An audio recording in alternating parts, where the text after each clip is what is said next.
नमस्कार मु doctor Debashish Sarangi orthopaedic और जॉइंट रिप्लेसमेंट सर्जन भुवनेश्वर। आज आम कथा हवा वयस्क लोक मानरे आंठू आर्थराइटिस नी पेन।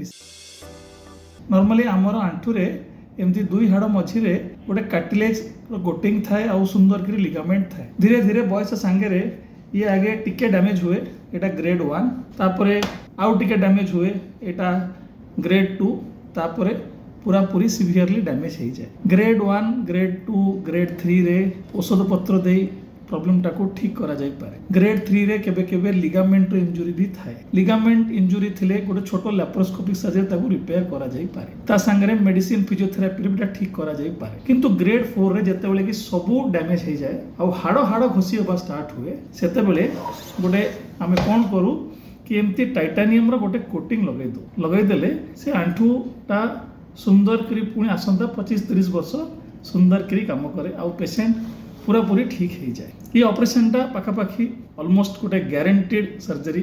ये रिजल्ट ऑलमोस्ट ग्यारंटेड भल हो। नमस्कार।